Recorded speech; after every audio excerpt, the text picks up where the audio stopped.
mean, obviously, much more light-spirited, much more pleased. We've seen the photos of Nazanin on the plane. It's been a long ordeal, but obviously the last couple of days where we've not been speaking, it's been very up and down, and it's been getting closer and closer, and things moved on Sunday.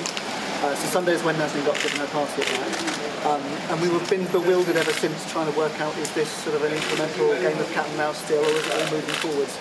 And we spent all morning just sitting in the airport, not knowing what was going to happen. Promised to keep silence to everyone. So, I mean, a huge relief that she's on a plane, that she's coming home, that she's free. And thank you to everyone who's been helping along the way. It's been a long journey that people have been keeping us, following it on the news, on petitions with the government. I've said some rough things over the years, but in the end, she's coming home. For all of us here, it feels like a moment in history, but what does this mean to your family? Well, I suppose that we can stop being a moment in history and start being a normal family again. Yeah, it's been a long time, hasn't it? We were just saying, last night, Gabriella was asking, is Mummy really coming back tomorrow? I said, well, I don't know for sure. I think we're close to her.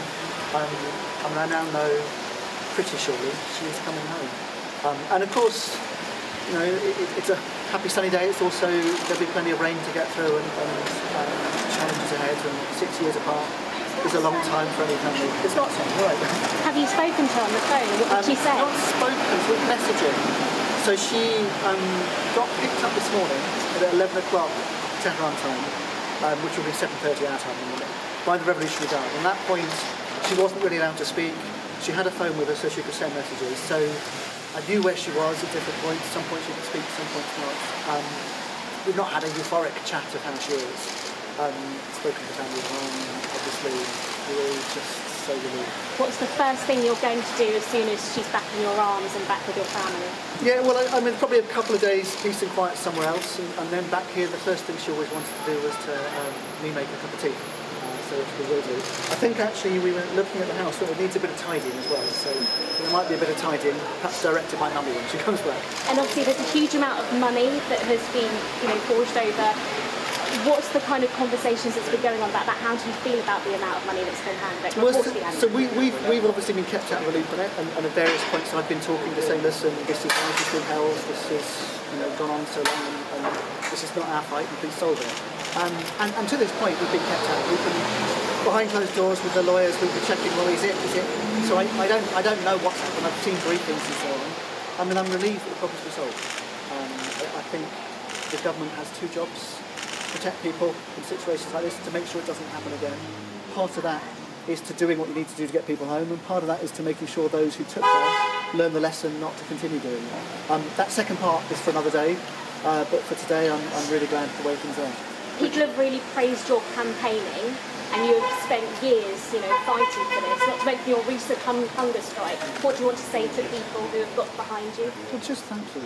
You wouldn't have got here, this wouldn't have happened today without all the care and the support of people up and down the country. That's, ordinary people, important people, people in the media, people in politics, some celebrities, but just the overwhelming care we've had. And I remember saying this on the hunger strike, as has been a cruel experience in some ways, but it also has been an exposure to such a level of kindness and care from all walks of life. So I am deeply grateful to everyone that's got Nazanin home, that's got Anushay home, that's got Murad out on furlough, and all of the others who are left there. Thank you for everyone for just seeing the world to be different. And finally, how's Nazanin feeling right now? Yeah, pretty agitated as the day went on. I mean, anxious. It's been bumpy. There have been some sort of, scary conversations in the last couple of days as well of people just trying to, make sure that she would be well behaved when she came back. But yeah, a big grin on her face in that photograph. It's going to be lovely to see her. It's going to be lovely to catch up with her. We've chosen which toys we're taking so that she can get to see them, and yeah, looking forward to a new life. And there'll be a lot of years to make up, with those two to get back together. There's a recovery process. You can't get back the time that's gone. That's a fact. But we live in the future, not in the past. So we'll take it one day at a time. Richard, we've followed your journey closely over all these years. Will that first hug make all this hardship worthwhile? I'm not sure if it's all worthwhile. I mean, I think, it's going to be the beginning of a new life, a normal life, hopefully a happy family. And there'll be bumps, no doubt, and all the normal squabbles we had before. But yeah, I think we're really looking forward to seeing them. As a dad myself, I can't begin to imagine how difficult it's been, all the false dawns, when you got to break the good news to your daughter.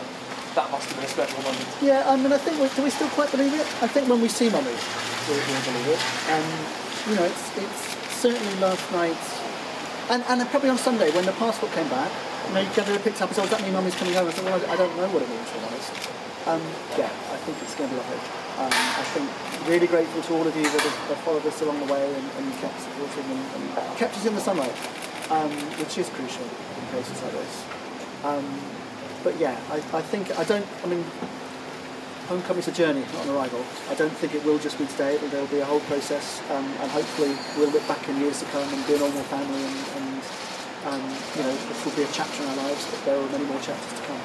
But we're delighted for you. Yeah, huge congratulations. Thank you. No, and thank you also, I mean, I should say it, to the government, to all the Foreign Office staff, you know, and we've had lots who've helped us along the way behind closed doors. Sometimes I've been very, very, you know, blunt in public and tough in public, but the care and the support the Foreign Office provided us, that different ministers have at different points, and that you know, different members of Parliament have. You know, it's been a tough journey for all of us for lots of different reasons, and I'm really grateful for the grace and the patience and the, you know, the stoicism which they've shown to get Nazanin done.